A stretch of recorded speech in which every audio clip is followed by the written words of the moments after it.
Welcome back to the Pre-Hospital Care Podcast with me, Lisa Burrell. And I'm joined today by Dr. Tim Nutbeam, who's an emergency medicine consultant and the medical lead for Devon Air Ambulance. He also has significant involvement in research and has been one of the lead authors for the exit trial, which we're going to talk about a bit here, amongst a few other things today in this podcast.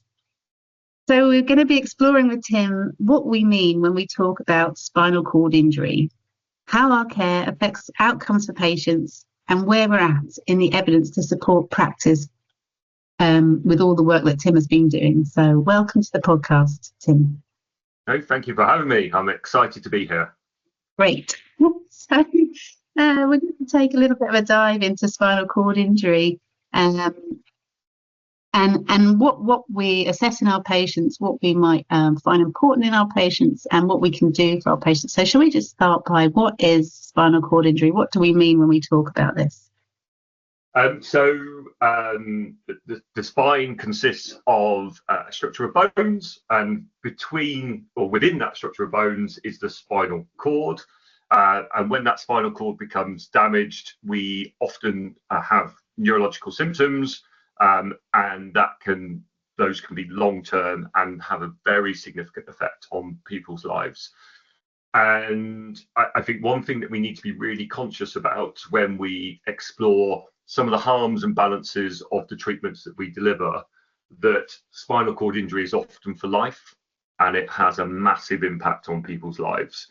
And we need to make sure that we take that seriously. And when we're considering things like pain from collar, or pressure areas or pressure sores, or some of the harms we associate with over care of spinal injuries, that they're often short term, or they're often associated with cost or operational burden.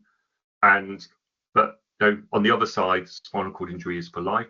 It has a massive effect on patients, and we need to treat that with absolute respect and delicacy. And I'm very lucky in that our research, we've worked with Aspire, which is a charity which is set up to help look after people with spinal cord injury. And we're really careful that we try and be as balanced with our comms as possible. Please don't take anything that we say here today as spinal injuries not important, or spinal cord injury we shouldn't care about because we're worried about other injuries. Yeah, and that's one of the things that I really like about your work, actually. There is this theme that goes all the way through your publications around patient-centered approach, and you've included patients and their experience, which is really, really important. And it's nice to see that actually that's the starting point of the conversation today. What has been your... If there's one takeaway from the spinal cord immobilisation debate, or the extrication, I hope that debate's over, but extrication discussions, is that whatever we do needs to be absolutely patient-centered, and it needs to be absolutely patient-centered if the patient is uninjured, if they're only psychologically injured, if they've got a spinal cord injury, if they've got multiple other injuries. Whatever we do needs to be absolutely patient-centered and focused on giving them the very best outcome, whether that be a physical injury outcome or whether that be a psychological injury outcome. Yeah, I couldn't agree more. I think that's really, really important and shouldn't be overlooked, actually, because we can dampen down something that can be quite rare and maybe undertreat people where we have a lower suspicion of the injury. But because it's not always as obvious as we think it's going to be, certainly when we're trained about how spinal cord injury presents and the concept of a stable versus unstable spinal injury. Can you sort of expand around that a little bit for us? Yeah, and I think so much of this debate comes from how historically we have risk assessed patients for spinal cord injury. And historically, we've considered, from a pre-hospital perspective, here's a group of patients we need to immobilise, and here's a group of patients that we don't need to immobilise. And all that has been done on risk assessments, for example, the Canadian C-spine rule or Nexus, which have been based not on immobilisation criteria, but on imaging criteria. So when we talk about Nexus and when we talk about Canadian C-spine rules, these are large studies looking at many thousands of patients, and we're looking for the presence of a spinal injury, not a spinal cord injury. And as a result, when we take that evidence and apply it to a different environment, it just doesn't work. So that's why there should be 3 groups of patients in pre-hospital care. There should be those who will benefit from immobilisation, those who we've got concerns about their spine but won't benefit from immobilisation, and there's a 3rd group who are probably nexus negative, Canadian C-spine negative, clinical consult negative, who we don't need to worry about immobilisation for, and we don't need to worry about further imaging for. And actually that kind of binary cut-off, immobilise, not immobilise, I don't think's really got a place in modern evidence-based medicine. Yeah, I think that's a really nice way to lay it out in those 3 categories. And actually that middle category of we think there's a suspicion of an injury, but it wouldn't be appropriate to immobilise is maybe quite an empowering category where people feel they can try to do the right thing for the patient without being restricted to certain methods of practice that they don't think are actually in that patient's best interest. So I think that categorisation could be really, really a useful concept for people for the future. And I think what's important is spinal cord injury, and I know this might be on YouTube, so I can use my hands.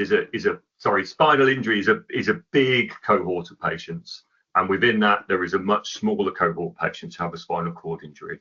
And just around that spinal cord injury are unstable spinal injuries, which might cause spinal cord injury if they're not looked after well. And we can talk about what well looks like, but spinal injuries as a whole, if you think about transverse process fractures, if you think about stable patterns of bony injury, they are never going to be unstable and they're never going to lead to a spinal cord injury. And those are the ones who we perhaps need to image but don't need to immobilise.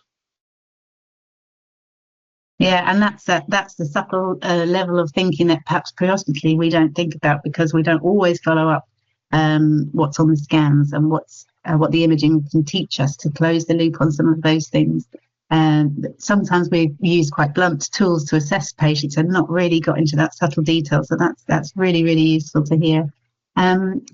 And one of the things I wanted to get into with you in this podcast is to just think as well about partial cord syndromes, because I think classically paramedics certainly have been taught really well to recognise complete transection, loss of function below the point of the injury, but sometimes it's a bit more complex than that, isn't it? What's your experience around sort of partial cord syndromes, and how commonly do you come across that? The more pre-hospital care I do, the less confidence I have in my own ability to accurately differentiate and diagnose patients. And there's been really interesting papers recently where they've got people who are the absolute masters of pre-hospital care, working in busy systems, consultant level, fantastic pre-hospital practitioners, and looked at their ability to identify life-threatening injury. And it's just not, we're really just not very good at it. So patients are so heterogeneous, age, physiology, comorbidity, polypharmacy, different situations, different levels of pain, different levels of stress, that actually us really accurately differentiating them and saying yes, no. We've been taught traditionally we can do that, but I think that's wrong. And I think it's all about having that having that suspicion, and then building a picture of your patient. And then importantly, from a pre-hospital care perspective, we don't need to diagnose them.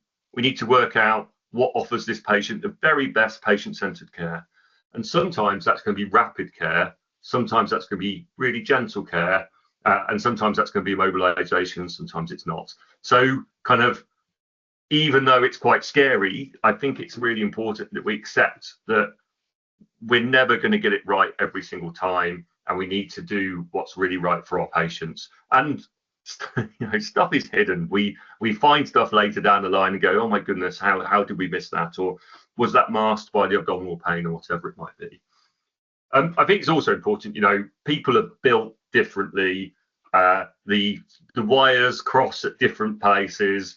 Spinal cord injury can be at a T10 on one side and a T8 on the other side. You can have a central cord syndrome where your arms don't work, but your legs do. And it's really, really complicated. And if you add variability to that, it's even more complicated. So I think a basic patient assessment can you waggle your toes and move your legs? Can you waggle your fingers and is the pain associated with your cord, or sorry, your spine? Is probably a reasonable place to start, and then you can get more into the detail later. But realizing that ambiguity and accepting it, I think, is part of good pre-hospital care. Yeah, I think it's really powerful to hear you say that the longer you do this, the more difficult it actually becomes to have confidence. And I totally relate to that. That you see patients presenting in such different ways all the time. It really opens your mind, and that's really special, really powerful. And it certainly opened my mind to start thinking about the different ways that these patients might present, and you try to get your head around the anatomy of why they're complaining of this symptom in this part, but a different symptom in a different part of their body. Could this all be linked to one lesion in their spinal cord? That can be quite hard and a sophisticated thing for people to put together, but just to have that open-minded view is really powerful. And I know that you teach this, and you have a simple model, am I right, that involves a monster munch? Yes, yeah. So if you imagine a monster munch, it's got a hole in the middle and then 4 spiky bits around the outside. Effectively, a stable injury will involve the spiky bits around the outside, which is a metaphor for your spinous processes and your transverse processes. So when they snap off, the circle remain whole, and there isn't the opportunity for the cord to be damaged. Similarly, if you give your monster munch a little squish from the top down, once again, the cord is protected, and the ring of the monster munch remains whole. But once you start snapping that monster munch, then you can see how that then becomes unstable. It's in multiple parts, and that is when the center, that cord, which we're trying to keep protected and looked after, can become damaged. So that's a simple way of teaching spinal cord and spinal anatomy. But often at the roadside, we don't have that information, and we just need to go on the interpreting mechanisms of injury, what we know about our patient, our clinical consult, and our exam findings. But we don't need to identify the exact spinal level. We don't need to identify exactly what's going on, whether there's multiple injuries or a single injury along the cord. We need to make a simple assessment and say, does this patient benefit from immobilization? Or are they someone who I need to highlight and say they need further imaging? Or are they someone that I'm happy that we handle normally and doesn't require further imaging of their cord, their spine?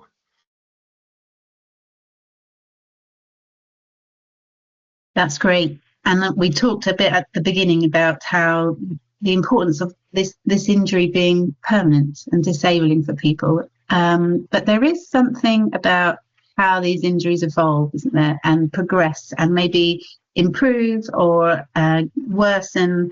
Can you just talk a little bit around your experience of that? Because I think those of us who only work pre-hospitally, we get a very small snapshot actually of the impact that our care has.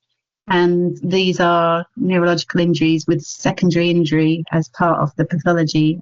Just what's been your experience? What have you seen that's impactful for that? So once again, there's some ambiguity and variability. On the whole, if you've got a devastating spinal cord injury, you're not going to do very well and have prolonged symptoms, and it's going to take a long time to recovery if there is any recovery. And if you've got a very minor spinal cord injury, the opposite is true. But we see huge crossovers between these groups. I had the privilege to be asked to speak at a Spinal Cord Association meeting a couple of years ago, and a third of the audience were patients. And some of them had the most incredible stories of recovery from really potentially devastating injuries that perhaps in hospital, in the emergency department, we'd have gone, oh, I can't see how they're ever going to have a quality of life. But they're living their best lives despite those injuries, and it's some incredible stories of recovery. I think it's important that we also realise the ambiguity in the evidence base. So generally, spinal cord injuries will present in a certain way. And then as a combination of kind of inflammation and other factors get worse, and then they stabilise, and then they enter recovery phase, normally after kind of days and weeks and months. But we do see some variation in there. And we also see quite significant differences in opinion around what makes a difference to that initial inflammation phase. So we're taught that oxygenation is really important. We're taught that maintaining flow is really important to the spinal cord. So that's maintaining a decent map. And we're taught that movement can cause inflammation, which can cause swelling, which can lead to a worse outcome. And if you actually kind of look into the evidence base for each of those, it's not really there. So much of it has been extrapolated from the brain injury data, if you like. So when we look after a brain injury, we know hypoxia is really bad, and we know hyperperfusion is really bad, and we know banging it again is really bad. And we know from other injury patterns, if you've got a broken wrist, if you wiggle it around a lot, the inflammation will be worse. So we've kind of extrapolated this and then applied it to the spinal cord because we don't know very much about it. But once again, at this spinal cord injury conference I was at, there was a real debate between the neurosurgeons who were like, hey, you need to maintain the blood pressure with these patients, and the neuro rehab doctors who were like, no, actually, we should let the blood pressure do what it's like. That's all part of the adaptation cycle, and you shouldn't be giving pressors in the early phase of treatment. And these people know far, far, far more about spinal cord injury than I'll ever know. And the fact that they're having a stand-up debate is just shows you the ambiguity in the evidence. But like when there is a lack of evidence, we need to provide some sort of guidance, don't we? And the current guidance is avoid hypoxia, avoid major movements, and if you within your skill set, maintain that perfusion pressure, whether that be with blood products or pressors or a combination of the two. And ideally, the earlier the better. I think what's important is when we look at major trauma patients, they're often major trauma, so they've got a combination of injuries. Very few people have an isolated cord injury and no other injury at all, and often will have head injuries, chest injuries, severe abdominal injuries. And if you think about the physiological sequelae of those injuries, whether it be I've got a brain injury, I'm hypoventilating as a result, I'm therefore not oxygenating my spinal cord, or I've got a major abdominal injury, I'm bleeding around my spleen and my liver, and therefore I'm not perfusing my spinal cord. You can see that the combination of these time-dependent injuries and the spinal cord injury kind of have not competing priorities, but they all need to be solved relatively quickly, which is why I believe from the work that we've done that entrapment motor vehicle collisions have poorer outcomes, even once you take into account physiology and injuries, because people are trapped in cars and because traditionally we got them out through an absolute movement minimization approach. And that leads us beautifully into talking about the EXIT project, if you're happy to, and maybe just to take us through the journey of what you found through all the streams of work that's involved. So the EXIT project evolved. One of my good friends is a chap called Rob Fenwick, who is involved with the resus room, and we've worked together on West Midlands care team, where I kind of found my feet in pre-hospital care in the mid-2000s, and we worked as I was a junior doctor, he was a junior nurse, and in emergency departments together in the Midlands. And it kind of evolved through this realizing that there was a disconnect between how we were looking after patients on scene, particularly in the extrication phase and the absolute movement minimization phase, and the injuries that we were seeing in hospital. And you can see that when you look at one of our papers looked at the rate of spinal cord injury in patients who were trapped, and it's about 0.7% of entrapments. So you think the other lot have got other major injuries. But anyway, what we realized was that it was this disconnect, and we wanted to know more. And effectively, we started doing some work in that area. And we did some work initially just working out how long extrication took. And West Midlands Fire and Rescue Service and a lot of other Midlands-based rescue services were really supportive of our work. They did live on-scene data collection for us. And effectively, we demonstrated that if you've got entrapment, you spend about 32 minutes stuck in your car. And we thought that was important.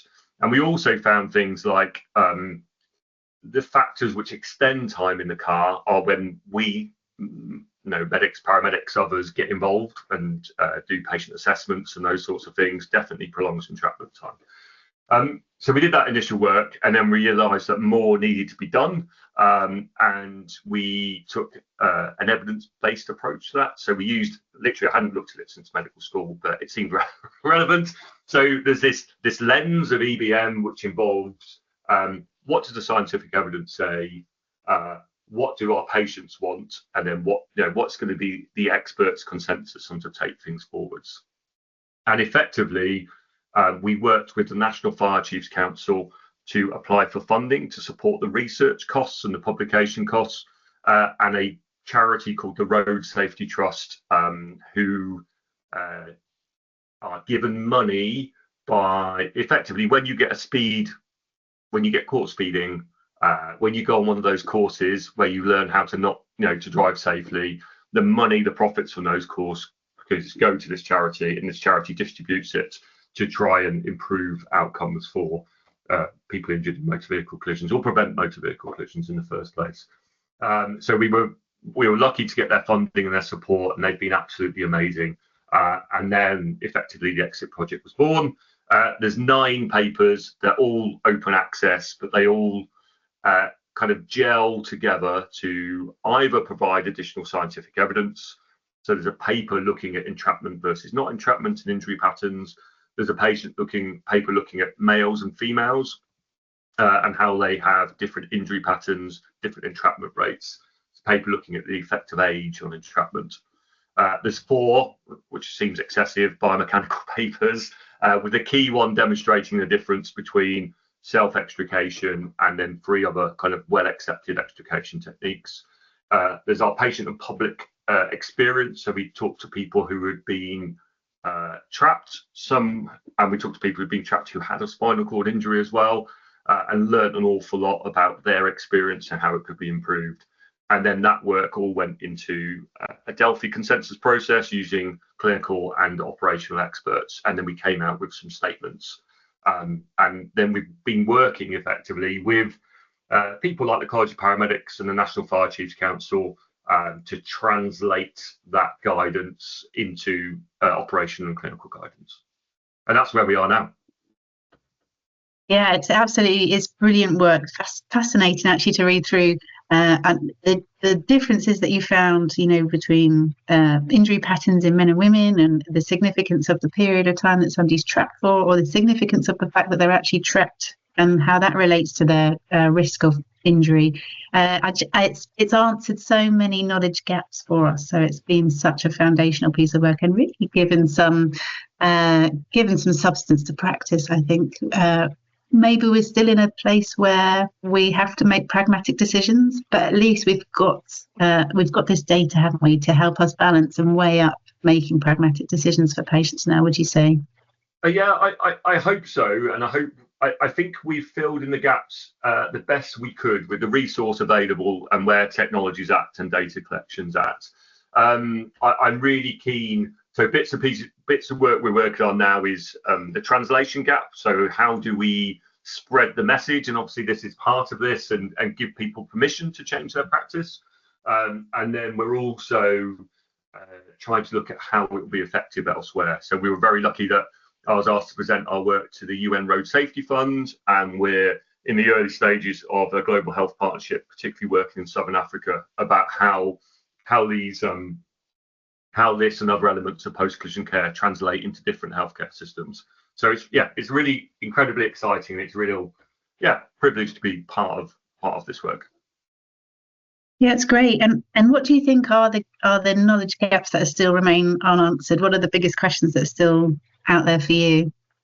I think it's fascinating, kind of going back in time and looking at how we ended up where we are now. And as part of one of the foundational papers for the Exit project was a scoping review of the literature, and really broad with that, looking at many non-medical sources of data. And when you look back, I can find no reason as to why we're doing what we do now. So my bias when I set out on the exit project was spinal cord injury used to be a big thing, and then cars got better and safer, and now it's not. And effectively, kind of rescue practice hadn't caught up with that yet. But it's fascinating. You can look at post-mortem studies from the 1960s. You can look at databases in the States and in Australia and in Europe tracking spinal cord injury over time. And spinal cord injury, of course, goes up because the number of users of motor vehicles has gone up massively. But if you look at spinal cord injury as a proportion of other injuries, it's remained like straight the whole time. Like it's about the same everywhere. And we've just done a piece of work which we're hoping to publish soon with looking at it internationally. And despite the huge ranges in types of vehicles available and in safety systems and in all these other bits and pieces, if you look at survivors, the rate of spinal cord injury internationally is about the same. So, does it vary? Yeah, but it varies between 0.5% and 1.2%. It's in that range rather than massive differences internationally. So it's fascinating to think how we got to where we are now, because the evidence base has never indicated that we should be where we are now. And if you talk to various people, they've got all sorts of interesting perspectives on that. And I wish I could get a detective involved and work out where I guess some people consider that we went wrong. And some people put it down to the seatbelt legislation in the 70s, that it was very because low-level neck injuries are so common. If you look at any advert, like we'll have someone rubbing their neck afterwards. So low-level neck injuries are really common. That it was an easy sell to the public. So it's really easy to imagine someone with a spinal cord injury. I think everyone, if you say that, everyone imagines someone in a halo, or you imagine someone in a wheelchair, and it's probably quite easy to imagine. Whereas if you imagine someone with a chest injury, a really common injury associated with motor vehicle collision, it's quite. I think the public messaging around that was perhaps considered more difficult. And I've certainly spoken to people who were involved with that legislation who feel that's where the focus on spinal cord injury came from. I've also spoken to psychologists who have said, oh, it's because neck injury, we've hung people for ages, as a form of capital punishment, and we've chopped their heads off. So neck injury is in the public zeitgeist and chest injury and abdominal injury isn't. I've talked to people like there's a paper called Death in the Ditch, which I can give you for your show notes, but which was written by a medical professional whose relative got involved in a road traffic collision and did have a spinal cord injury. And that person was then involved with establishing ATLS, and ATLS hands were like hold onto the neck, so perhaps personal influence. And there's things like, sorry, I'm rabbiting on, but I think it's absolutely fascinating. There was a chap who worked in Bristol as an emergency physician who had an OHP, and he taught on what at the time was the only like trauma course for fire and rescue people. And his first OHP, he said, the firefighters have killed more people than they've saved through the mishandling of the cervical spine. And the fascinating thing is this chap did his MD, so that's like a PhD, on post-collision care. And if you go back, and I've been a geek, and I've got his MD, I've had it photocopied from the library it was sent into, and the rate of spinal cord injury in his population is about the same as in our Tarn population. So I've got no idea where all this came from.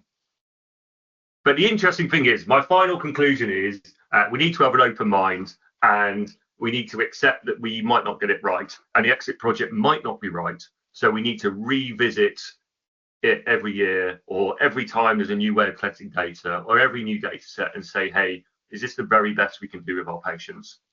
And if it isn't, that's great. We change it and we move on. But being closed to that idea and saying this is absolutely the right way of doing it is the wrong way forward.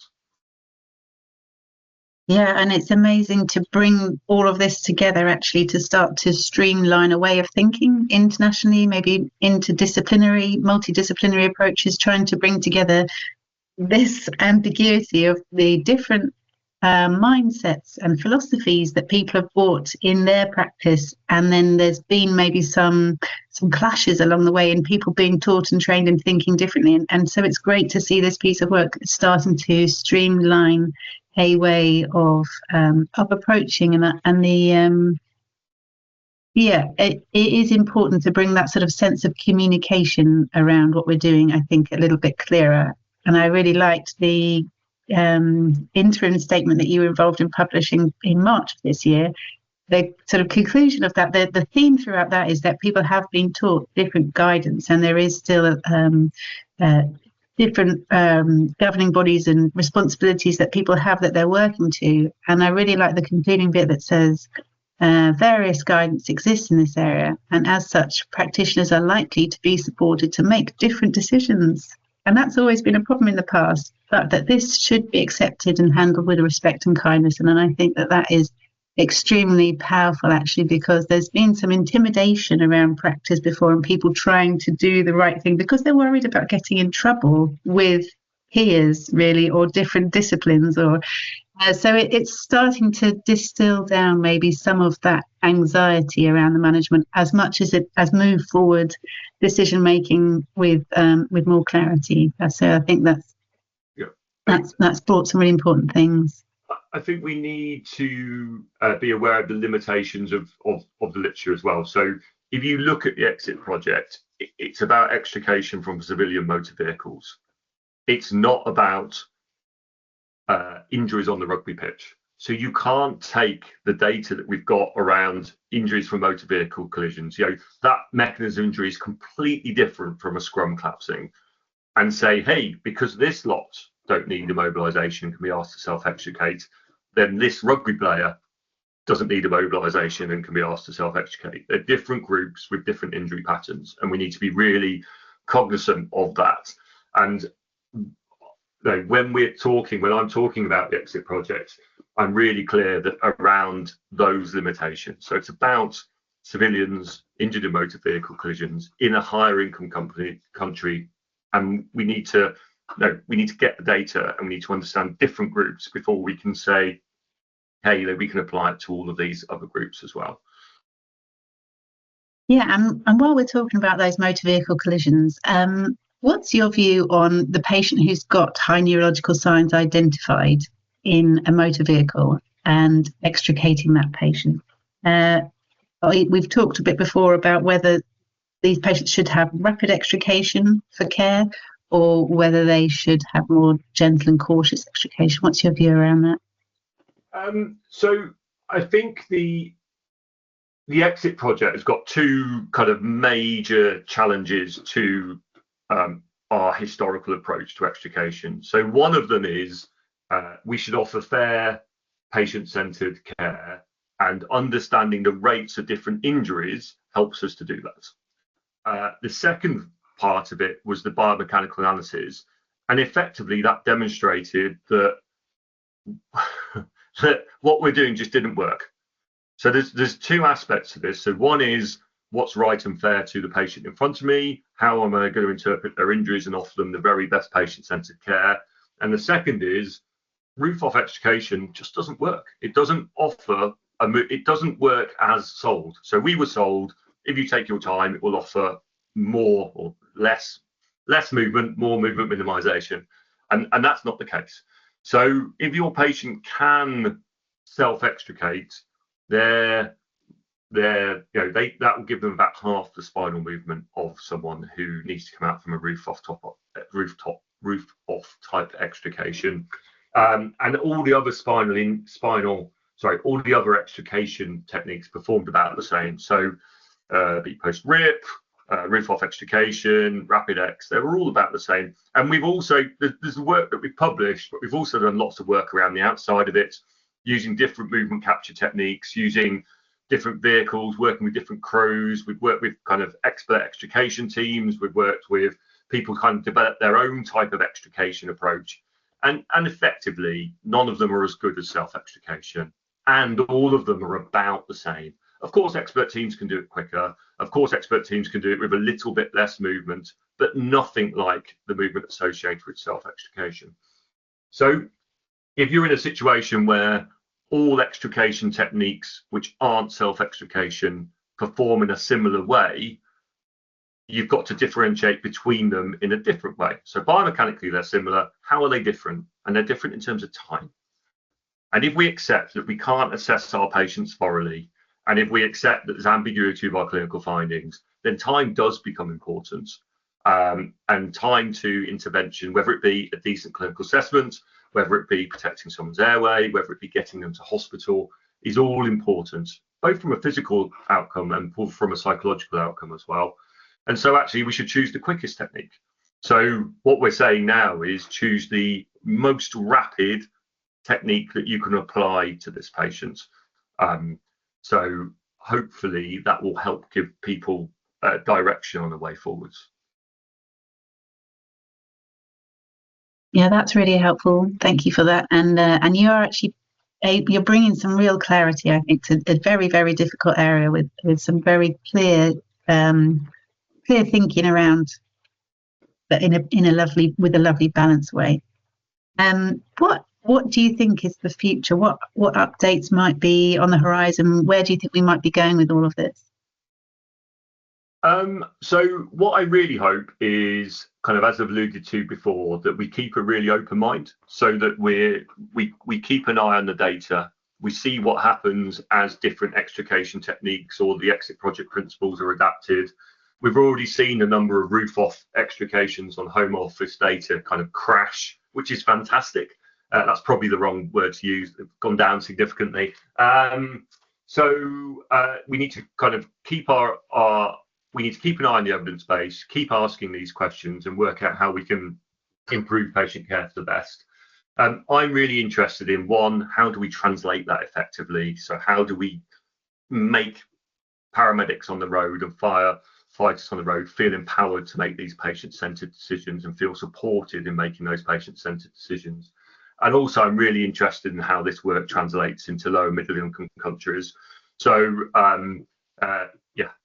now, if you're aged between 5 and 30, the number one thing likely to kill you is a motor vehicle collision. So it's not major disease. It's not any of the other things that we've worried about over the years. It's road injury. And that's obviously a major global health disaster. And recently, in the last few years, we've had a decade of action from the UN and from the World Health Organization to target motor vehicle collisions. And the number of deaths and injuries associated with motor vehicle collision has gone up. So this is a major issue. And 93% of those deaths are occurring in low middle income countries. So for me, it's great that we're doing really good work in the UK, and it's great that it might make a difference to tens, hundreds, hopefully thousands of patients, both in terms of their injury burden, but also their psychological recovery. And that's fantastic. But I'm really also interested in how that work might help elsewhere and how we translate it effectively into those environments.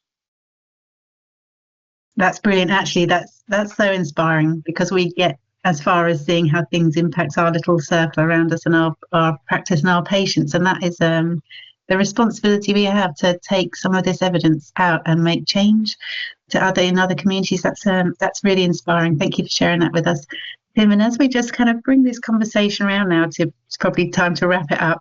What are the sort of key messages or the bits that matter most in all of this to our patients? What would you say those are if we distilled that down? Yeah, so I've always been a quantitative researcher. So I've been interested in data and randomized controlled trials and numbers and stats and p-values and OROC curves and other really sexy things like that. And as part of this work, the Exit Project, I was pushed into considering qualitative research and finding out about what our patients wanted. And I have to say, I was a complete cynic. I was just like, I'll do it because it's on the evidence-based circle.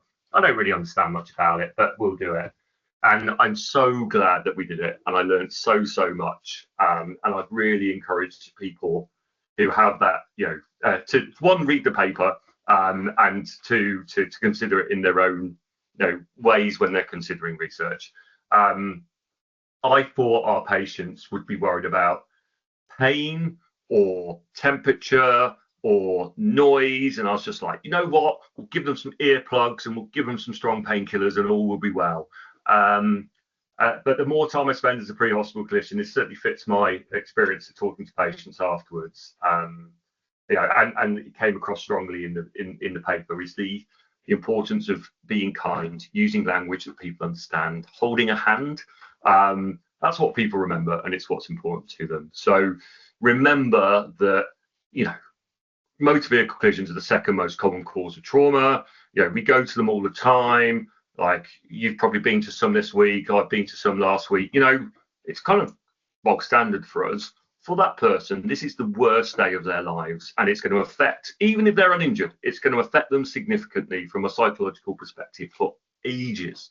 And I think it's really important to remember that. And it's really important to remember that these people really care that we're there, and really care that we are holding their hand, and that we're looking after them, and we're telling them that they're going to be okay.